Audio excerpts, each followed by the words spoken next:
மறக்க முடியாது. ஏனென்றால் முதலாக சந்தித்தது தம்பி கோபாலகிருஷ்ணன் மேடையிலே இது என்றால், அதுபோல் ஐயா ஆதிமாறன் அவர்கள் கையால் நான் போட்டியின்றி முதலாக மாநில தலைவர் தேர்ந்தெடுக்கப்பட்டு இதே இடத்தில் சான்றிதழ் பல வாங்கிய இடம். இது மறக்க முடியாது. என் இதயத்திலே இழந்து கொண்டிருக்கு, இன்றும் இழந்து கொண்டிருக்கிறது என்றால், இப்பொழுதும் நீங்கள் எல்லாரும் ஒரு மனதாக பல மனங்களெல்லாம் இணைந்து என்னையும் மாநில செயல் தலைவராக தொடர்ந்து பணியாற்ற தேர்வு செய்வதற்கும் உங்கள் அனைவருக்கும் என்னுடைய முதல்கண் நன்றியை தெரிவித்துக் கொண்டு, இந்த புத்தகத்தை பற்றி சொல்ல வேண்டும் என்றால், அவருடைய பெயரிலேயே இருக்கின்றது. போராளி, பே என்பது பெருமை என்று சொல்லிக் கொள்ளலாம். காப்புசாமி, திராவிடத்தை காப்பு சாமி, கிராமத்தை காக்கும் சாமி, திராவிடத்தை காட்டிய சாமி. அந்த புத்தகத்திலே அவர் என்ன கொண்டு வருகிறார் என்றால், அந்த திராவிடம் என்பது இருக்கிறது என்பதற்காக பல நூல்களை ஆராய்ந்து அழகாக படிப்படியாக அதை எழுதி தெளிவாக கொடுத்திருக்கிறார் நூலை. அவர் இன்னும் பல சாதனைகள் புரிந்து இந்த நூலும் அவருக்கு நல்ல பெருமையை தேடித்தரும் என்று அவரை வாழ்த்துகிறேன். ஒரு நூல் வெளியீடு என்பது சாதாரண விஷயம் இல்லை. ஏன்னா நானும் அதில் கற்றுக்கொண்டிருக்கிறேன். ஏன்னா அவ்வளவு எப்படி ஒரு 10 மாத குழந்தையை பெறுவதை விட, அதுபோல வீடு கட்டுவதற்கு எவ்வளவு கஷ்டப்படும், அதை விட கடினமான ஒரு செயல் தான் நூல் வெளியிடுவது என்பது.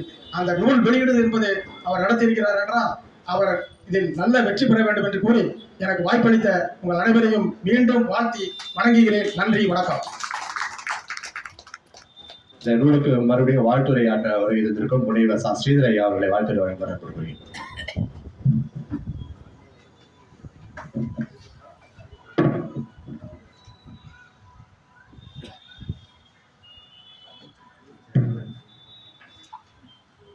ஈன்ற பொழுதில் பெரிதுவக்கம் தம்மகனை சான்றோன் என கேட்டத்தாய் என்ற திருக்குறளுக்கு எடுத்துக்காட்டாய் என்னை வளர்த்து ஆளாக்கி நிலைநிறுத்தி என் தந்தைக்கும் தாய்க்கும் முதல் வணக்கம்.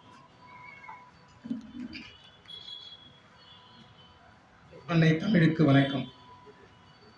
பேரன்புமிக்க பெரியோர்களே, தாய்மார்களே, சான்றோர் பெருமக்களே, ஆசிரியர் பெருமகளே, உங்கள் அனைவருக்கும் திருக்குறள் வாழ்த்துக்கள், வணக்கம்.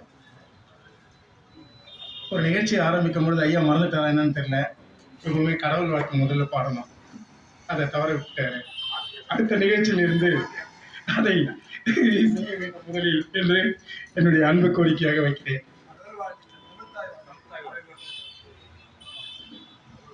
ஒரு நூல் வாழ்த்துரை வழங்க வேண்டும் என்றால் நூலாசிரியர் அவர்களும் ஐயா கோபாலகிருஷ்ணன் ஐயா அவர்களும் அந்த நூலை ஒரு வாரத்திற்கு முன்பு தர வேண்டும்.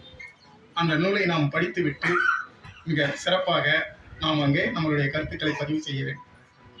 நமக்கு வந்த நேரத்தில் நூலை ஐயா கோபாலகிருஷ்ணன் ஐயா சொல்லி கொடுத்தார். அந்த நேரத்தில் நம்மளால் எதையுமே செய்ய முடியல.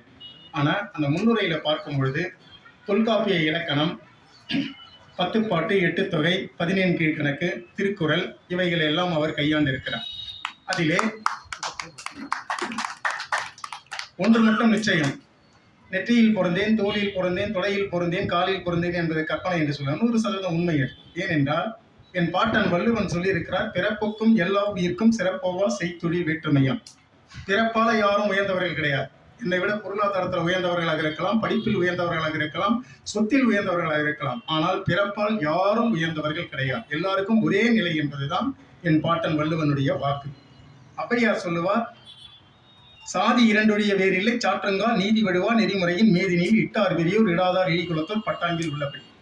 நான் திருக்குறளை என் வாழ்வியலாக ஆக்கிக் கொண்டதனால் முழுக்க திருக்குறளையே நான் பின்பற்றுகிறேன். அந்த திருக்குறளை அவர் கையாண்டிருக்கிறார். மிக்க மகிழ்ச்சி.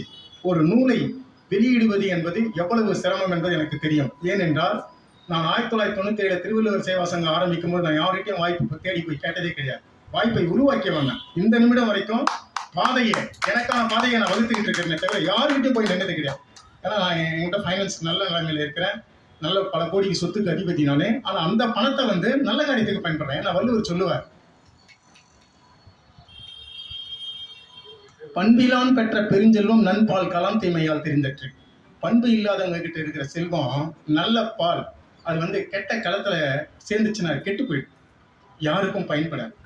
ஆனால் நாம் எல்லாரும் இங்கே ஒன்று கூடி இருக்கிறோம். ஒரு பத்திரிகையாளரா, ஒரு ஆசிரியரா, ஒரு நூலாசிரியராக இருக்கிறவங்க இப்போ ஒரு தாம்பரத்தை பற்றி எடுக்கணும். தாம்பரத்தில் எத்தனை போலீஸ் ஸ்டேஷன் இருக்கு இந்த நாட்டில்? இந்த தாம்பர பகுதியில் எத்தனை மக்கள் தொகை எவ்வளவு, படித்தவர்கள் எவ்வளவு, படிக்காதவர்கள் எவ்வளவு, மருத்துவர்கள் எவ்வளவு இது இங்கே இருக்கிற அமைப்புச்சாரா தொழிலாளர்கள் எவ்வளவு, கட்டுமான தொழிலாளர்கள் எவ்வளவு இது இங்கே இருக்கிற பொது சுகாதார நிலையம் நூனி விரல்ல வச்சுட்டு இருக்கணும். ஒரு நூல் ஆசிரியராக இருந்தாலும் பத்திரிகை துறை என்பது சாதாரணமான துறையில் ஏனென்றால் நான் 27 வருடமாக எல்லா பத்திரிகைகளோடும் நான் தொடர்ந்து பயணம் செய்து கொண்டிருப்பதனால் சொல்லுகின்றேன். ஆகவே அந்த நூல் அவர் வந்து இந்திய பண்பாடும் நாகரிகமும் என்ற நூலை மிகச் சிறப்பாக அவர் எழுதியிருக்கிறார். அவருக்கு வந்து எப்பவுமே வையத்துள் வாழ்வாங்கு வாழ்பவன் வானுரையும் தெய்வத்தில் வைக்கப்படும் ஆள் போல் தழைத்து அறிவு போல் ஏனொன்றி முற்றும் முசியாமல் மூங்கில் போல் திருக்குறள் தந்த திருவள்ளுவர் போல் ஆத்திச்சுடி தந்த அவையை போல் 16 செல்வங்கள் சிறப்போடு பெற்று அறம் தவறாமல் பல்லாண்டு வாழ வாழ்த்துக்கள்.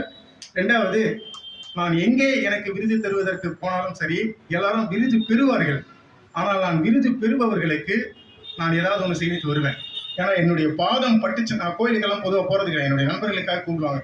கோவிலுக்கு போகும்போது நான் என்ன சொல்லுவேன், ஏன்னா எனக்கு ஒழுக்கமும் வாய்மையும் நானும் இம்மூன்றும் இழுக்கார் குடி பிறந்தாடுற குறிப்பிட்ட கோவிலுக்கு போறோம்னா அந்த கோவில் என் பாதம் படுற அளவுக்கு அது தூய்மையான இடமான்னு யோசிப்பேன். எனக்கு நண்பர்களாக வரானா ஒழுக்கமா இருக்கணும், நேர்மையா இருக்கணும், போய் சொல்லக்கூடாது. இப்படி இருந்தால் தான் நட்பை வச்சுக்குவேன். ரெண்டாவது, நான் வந்து என் கையால் அவங்களுக்கு ஏதாவது நான் பணம் கொடுத்துட்டு வரேன்னா அவர்கள் நல்ல வளர்ச்சி அடைவார்கள். ஆகவே நான் 200 ரூபாய் கொடுத்து 2 நூல்களை நான் பெற்றுக்கொள்கிறேன் முதலாக.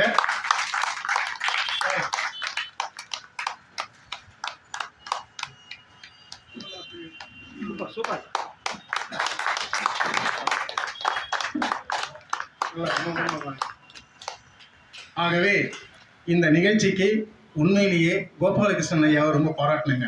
ஏன்னா நல்ல தூய்மையான அன்பு, நல்ல திறமை, ஏன்னா நல்ல பேலன்ஸ். ஏன்னா நன்கொடை பெறாமல் ஒரு திருவள்ளுவர் சேவா சங்கத்தை 27 வருடமா நான் நடத்தி நன்கொடை எனக்கு லட்சக்கணக்கில் கோடிக்கணக்கில் தரான். நான் யார்கிட்டையும் வாங்குறது கிடையாது.